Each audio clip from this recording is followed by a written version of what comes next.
Hello friends, कैसे हैं सारे। मैं अंजुम सुना रही हूँ आपको अपनी नॉवेल प्यारे या सज़ा की स्टोरी।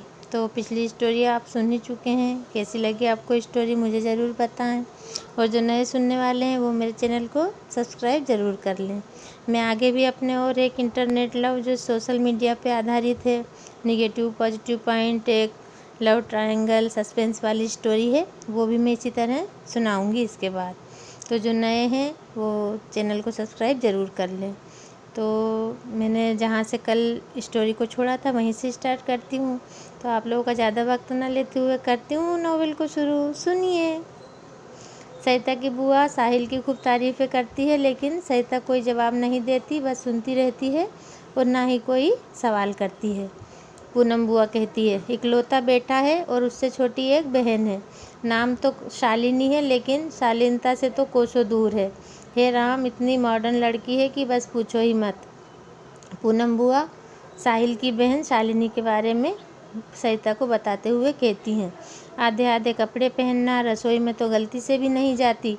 साहिल की माँ भी बहुत आधुनिक विचारों की है, जो मेरी ननंद है दूर के रिश्ते से।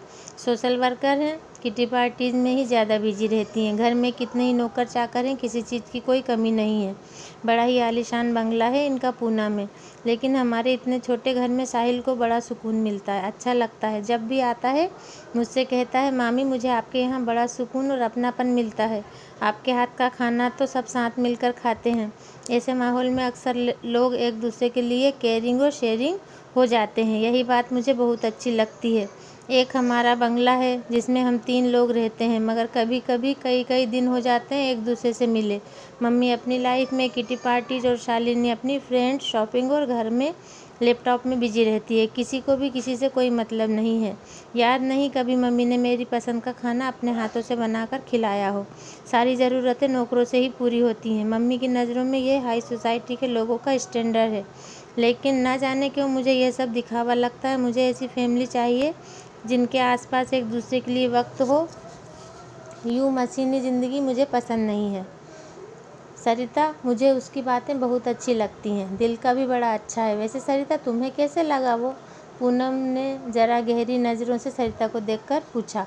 सरिता के चेहरे पर कोई एक्सप्रेशन नहीं थे, वो बिल्कुल नॉर्मल थी। धीरे से बोली, अभी मैं उन्हें कितना जानती हूँ बुआ, 2 दिन में तो सिर्फ परिचय ही हुआ है, फिर मैं उनके बारे में कैसे कुछ कह सकती हूँ। वैसे अच्छे लगे। तभी साहिल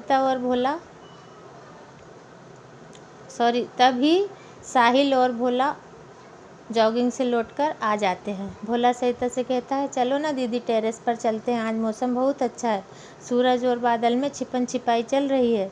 सरिता के कुछ कहने से पहले पूनम बोल पड़ी, जा सरिता, चली जा, तुझे भी अच्छा लगेगा। ऐसी बुझी बुझी से लग रही है, तब से तेरा हंसना चहकना तो जैसे खो ही गया है। साहिल बोला, सरिता जी आप जब से आई हैं चुप चुप ही हैं, चलिए इसी बहाने कुछ गपशप ही हो जाएगी, टेरेस पर बहुत अच्छा लगेगा। सरिता इनकार न कर सकी, जाने को तैयार हो गई। आज उसने पीले रंग का चूड़ीदार सूट पहना था। बाल गीले होने की वजह से खुले हुए थे, जिससे कुछ ज़्यादा ही लटें उसके चेहरे पर बार बार आ रही थीं। सरिता छत पर जाकर मुंडेर पर बैठ गई। साहिल और भोला एक्सरसाइज करने लगे। साहिल भोला को टिप्स दे रहा था। भोला खुश होकर बोला, इस तरह मेरी मसल्स भी आपकी तरह हो जाएंगी ना ब्रो। हाँ मोटू, मेरी तरह डोले शोले बन जाएंगे, बस इसी तरह रोज़ मेहनत करनी होगी। सरिता अपने ही ख्यालों में खोई गुमसुम बैठी सामने आसमान को देख रही थी। सूरज बादलों से अटखेलियाँ कर रहा था, कभी बादलों में छिप जाता, कभी चमकने लगता। साहिल ने देखा, जब भी सूरज की किरणें सरिता के खूबसूरत चेहरे पर पड़ती तो सोने सा दमकने लगता उसका चेहरा। वो बार बार अपने हाथों से अपने गालों पर उड़ती लटों को हटाती, लेकिन वो वापस उसके चेहरे पर आ जाती। साहिल उसे देखे ही जा रहा था। इतनी मासूम खूबसूरती, परफेक्ट फिगर, इतना सादा सुंदर रूप से उसका पहली बार सामना हुआ था, और वह सरिता से अपनी नज़रें नहीं हटा पा रहा था। भोला से बात करते करते उसकी नज़र सरिता की तरफ बार बार उठ जाती, लेकिन सरिता ने एक बार भी नज़र उठाकर साहिल को नहीं देखा था। कहीं न कहीं यह बात साहिल को चुभ भी रही थी। उस पर इतनी लड़कियां मरती थी, ये अजीब लड़की है जो उसे एक बार भी देख नहीं रही है। उसे यह पहली बार ही महसूस हुआ था कि कोई लड़की उसकी स्मार्टनेस और पर्सनालिटी से इम्प्रेस नहीं हुई। उसके खूबसूरत चेहरे को कोई लड़की अवॉइड नहीं कर सकती थी, लेकिन एक यह है जिसने उसे एक नज़र से देखकर दोबारा नहीं देखा था। कितना ठहराव और कितनी खामोशी थी उन झील सी आँखों में। यह ऐसी ही है या इसे कोई तकलीफ़ है, दुख है, जिसे इसने अपनी खूबसूरत आँखों में छुपा रखा है और छलकने नहीं दे रही। पता लगाना ही होगा, यह इस तरह क्यों रहती है, इसे क्या समस्या है, क्या प्रॉब्लम है। साहिल मन ही मन सोच रहा था। साहिल धीरे से सरिता के सामने ही आकर बैठ जाता है। हाय सरिता जी, क्या देख रही हैं आप? जब से ऊपर आई हैं खुद ही में खोई खोई सी हैं। भाई हम आपको इसलिए तो ऊपर लेकर नहीं आए थे कि आप खुद में ही खोई रहें। क्या आपको बातें करना पसंद नहीं है? सरिता कुछ बोलती उससे पहले भोला आ गया। अरे ब्रो, सरू दीदी तो इतनी स्वीट हैं, इतनी स्वीट बातें करती हैं कि सुनने वाले को डायबिटीज़ हो जाए। देखिए ना, मुझे तो हो भी गई है। भोला की बात सुनकर सरिता के होठों पर हल्की सी मुस्कुराहट फैल गई। ठीक है, ऐसा है तो अब मैं तुझसे बात नहीं करूँगी मोटू, सरिता ने नाराज़गी दिखाते हुए कहा। नहीं यार स्वीट दीदी, मैं तो जोक मार रहा था, भोला ने कहा। साहिल बोला, शायद आपको पता नहीं है सरिता जी, आप मुस्कुराते हुए ज़्यादा ही खूबसूरत लगती हैं। प्लीज़ बुरा मत मानिएगा, आप जब से यहाँ आई हैं मैंने शायद आपको पहली बार मुस्कुराते हुए देखा है। ऐसी भी क्या नाराज़गी है आपको मुस्कुराहट से, जो आप उसे अपने होठों पर आने नहीं देती? मुस्कुराने में कुछ खर्च नहीं होता है जी, इस दौलत को जितना बांटो उतनी ही बढ़ती है। आपको देखकर शायद कुछ और लोग भी मुस्कुरा सकें। सरिता मुस्कुरा दी, बोली ऐसी तो कुछ बात नहीं साहिल जी। भोला बोला, स्वीट दीदी एंड ब्रो, चलिए अब बर्दाश्त नहीं होता, बड़ी भूख लगी है, चलो नाश्ता करते हैं। सरिता उठकर नीचे आने लगी। उसके खुले खुले बाल साहिल को बहुत अच्छे लग रहे थे। वो देखता ही रहता है। भोला कहता है, चलिए ना ब्रो, जल्दी दोनों नीचे आ जाते हैं। सरिता पहले ही नीचे आ जाती है। साहिल सोच रहा था, अजीब लड़की है, यह पहेली सी लगती है। उसकी ज़िंदगी की किताब पर कुछ तो लिखा है, एक ना दिखने वाली स्याही से, जिसे वो पढ़ना चाहता है, समझना चाहता है। नाश्ते की टेबल पर सरिता नाश्ता लगाया। उसका काम करने का अंदाज बड़ा सलीकेदार था। साहिल की नज़रें उसी पर जमी थी, लेकिन इससे सरिता बहुत डिस्टर्ब हो रही थी। वो उसकी नज़रों से बचना चाहती थी। वहीं पूनम यह देखकर मन ही मन खुश हो रही थी। लगता है साहिल को सरिता पसंद आ गई है। उम्र का तजुर्बा कह रहा है, यह बस पसंद नहीं कर रहा है, शायद सरिता से प्यार भी करने लगा है। 2-3 दिनों में ही पूनम ने अपनी उम्र के तजुर्बे से ये महसूस कर लिया था, क्योंकि प्यार है ही ऐसी बला जिसे होने के लिए सदियों की दरकार नहीं होती। ये तो एक पल का खेल होता है। वो एक नज़र में, एक पल में दिल की गहराइयों में उतर जाता है। किया नहीं जाता, बस हो जाता है। उसे साहिल की नज़रों में सरिता के लिए प्यार नज़र आ रहा था।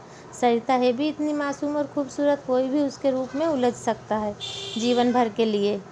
यदि साहिल पसंद करता है तो सरिता को इससे बेहतर जीवन साथी नहीं मिल पाएगा। मैं भैया भाभी से कहकर जल्द से जल्द रिश्ता पक्का करवा दूंगी। शायद साहिल की मम्मी ना चाहें, वो तो फैशनेबल बहू चाहेंगी, लेकिन मर्जी तो साहिल की ही चलेगी। उसे तो वो माहौल वैसे भी पसंद नहीं है। वो सरिता जैसी सादगी पसंद लड़की को ही पसंद करेगा, जो फैमिली के लिए केयरिंग हो, रिश्तों को अहमियत देने वाली हो। और सरिता इस खाके में परफेक्ट बैठती है। तो वो सरिता जैसी ही लड़की चाहेगा अपनी पत्नी के रूप में, जहाँ तक मैंने उसे समझा है। पूनम मन ही मन सोच विचार कर रही थी। पूनम इधर इन दोनों की शादी का ताना बुन रही थी, उधर सरिता थी कि ये मिस्टर जितनी जल्दी हो सके यहाँ से चले जाएं तो बेहतर हो, वो उसकी घूरती नज़रों से बच सके। वो यहाँ सागर की यादों से भाग कर आई थी, लेकिन वो कहाँ भूल पा रही थी रात को कितनी ही देर आंसुओं से तकिया भिगोती रही। अच्छा था यहाँ कम से कम माँ तो नहीं है, वरना मैं दर्द को छिपा नहीं पाती। रात को कितनी बार आई थी सागर की याद, रात को कितनी आई थी सागर की याद। कान्हा की तस्वीर को ही सीने से लगाकर सो गई थी। उसका दिया पेंडल कितनी बार चूमा था। उसने सागर की छुअन को महसूस करती थी। उस पेंडल से ही सागर की छुअन को महसूस करना चाहती थी। उसे छूकर, उसे चूमकर वो सागर की तरह ही उसके दिल के पास था। काश सागर भी मेरी इस तड़प को समझ सके। क्या सागर भी मुझको याद करता होगा? उसे भी यूं ही घुटन होती होगी, या अपने फैसले की तरह प्यार के मायने भी बदल दिए हैं उसने? मेरे प्यार को सजा बना गया है। क्या सागर को समझने में मुझसे कोई भूल हुई थी? सागर भी सब लड़कों की तरह ही था, तभी उसके दिल ने विरोध किया। नहीं, सागर सब लड़कों की तरह नहीं है सरू, उसके वादे झूठे नहीं थे। ज़रूर उसकी कोई ना कोई मजबूरी है, तो मुझसे बताता क्यों नहीं? सिर्फ हवाला देकर ही मुझसे दूर हो गया। सच में हालात से हार कर मुझसे दूर हुआ है, हालात का सामना नहीं कर पाया है। सरिता का दिल किसी भी कीमत पर उसे बेवफा मानने को तैयार नहीं था। वो नहीं जानती यह प्यार की सच्चाई थी या सागर के प्यार की ताकत। वो ख्यालों में भी उसे गलत नहीं समझ पा रही थी। चाहे जो भी हो, पर हकीकत तो यही है कि अब सागर कभी उसे अपनी ज़िंदगी में शामिल नहीं करेगा और वो इस बात के लिए उसे कभी माफ़ नहीं करेगी। लेकिन उसका प्यार केवल सागर के लिए है। फिर दिल कहता नहीं नहीं, सागर उसके बिना नहीं रह पाएगा। वो उसे अपना फैसला बदलना होगा। थोड़ा वक्त देती हूँ उसे, वो ज़रूर आएगा मुझे वापस मनाने के लिए और शादी के लिए बात करने के लिए। उसका दिल किसी भी तरह इस बात से मानने से इनकार कर रहा था कि सागर उसे भुला सकता है। उसे कोई भी मिटा नहीं सकता, चाहे वो मुझसे दूर हो गया हो। लेकिन वो मेरे दिल में खुद को बसा गया है और किसी कीमत पर वो इसे नहीं निकाल सकता। मेरा पहला और आखिरी प्यार बनकर हमेशा रहेगा। मैं तो उसकी यादों के सहारे ही रह लूँगी। बस वो जहाँ रहे हमेशा खुश रहे। इस बेचैनी से सरिता सिर्फ सागर की बाहों में पनाह पा सकती थी, सुकून पा सकती थी। उसी से मिलकर पूरी होती। लेकिन सागर तो उसे उम्र भर का अधूरापन और भटकाव दे गया था। उसे उन राहों की मुसाफिर बना गया था जो कभी भी नहीं ख़त्म होने वाली थी, न जिसकी कोई मंजिल थी। ये सफ़र तो अब सांसों के साथ ही ख़त्म होगा, लेकिन दुआ हमेशा करूँगी कभी तुम अपना फ़ैसला बदल पाओ। तो मैं इंतज़ार कर रही हूँ, सागर लौट आओ। बस यूँ ही रात गुजर जाती। पूरी रात सरिता सो नहीं पाती। कई रातें इसी तरह गुजर चुकी थीं। साहिल ने नाश्ते की बहुत तारीफ़ की। बुआ ने कहा, यह सब सरिता ने बनाया है। वैसे साहिल, इसका गला बहुत मीठा है। भोला बीच में ही बोल पड़ा, हाँ ब्रो, सरिता दीदी बहुत स्वीट गाती हैं। हम जब शाम को टेरेस पर चलेंगे तो कोई मीठा सा गीत सुनाइएगा, इसे मेरी रिक्वेस्ट समझ लीजिए, साहिल ने बड़े अपनेपन से कहा। सरिता ने कुछ नहीं कहा, बस बर्तन समेटने लगी। दोपहर को पूनम और सरिता बैठी थी तो पूनम ने पूछा, क्या बात है सरिता, तू बहुत चुप रहने लगी है, कोई बात हो तो मुझे बता दे। सरिता ने कहा, कुछ नहीं बुआ, माँ बाबा से कभी दूर नहीं रही हूँ ना, इसलिए उनकी बहुत याद आती है। बस 2-4 दिनों में ही घबरा गई सरिता। फिर ससुराल कैसे जा सकेगी सरू? मन को मजबूत बना ले बेटी। बेटी को तो एक दिन माँ बाप को छोड़कर ससुराल जाना ही पड़ता है। लेकिन बुआ, अभी तो मैं आगे की पढ़ाई करना चाहती हूँ और अपने पैरों पर खड़े होना चाहती हूँ। शादी नहीं करनी मुझे। वो तो ठीक है, चाहे सर्विस करो, लेकिन ज़िंदगी अकेले तो नहीं कटती बेटा। फिर माँ बाप का कर्तव्य भी तो है, कन्यादान से ही जो पूरा होता है। भैया भाभी तो कब से तेरी शादी का सपना संजोए बैठे हैं। बेटी, हमारे जीवन पर हमारा ही तो अधिकार नहीं होता ना। हमारे माँ बाप जो हमें जीवन देते हैं, पाल पोस कर बड़ा करते हैं, क्या उनका कोई अधिकार नहीं रह जाता? तुम तो खुद ही इतनी समझदार हो। जब बच्चे बड़े हो जाते हैं तो खुद अपने ज़िंदगी के फैसले करना चाहते हैं, लेकिन ये सही तो नहीं है ना। नहीं बुआ, माँ बाबा से बढ़कर तो कोई मेरे जीवन में मायने नहीं रखता। लेकिन आगे पढ़ाई करने की परमिशन बाबा ने दे दी है। फिर आपके पास ही तो रहूँगी। हमारे शहर में अच्छे कॉलेज नहीं हैं और आसपास भी अच्छे कॉलेज नहीं हैं। पूनम खुश हो जाती है। यह तो बहुत अच्छी बात है। तो फ्रेंड्स, अब टाइम हो चुका है, कहानी को यहीं करती हूँ बंद। तो कैसी लग रही है आपको मेरी ये कहानी, मुझे ज़रूर बताएं। Thank you. कल फिर मिलती हूँ अगले वीडियो में इसी कहानी को आगे बढ़ाते हुए।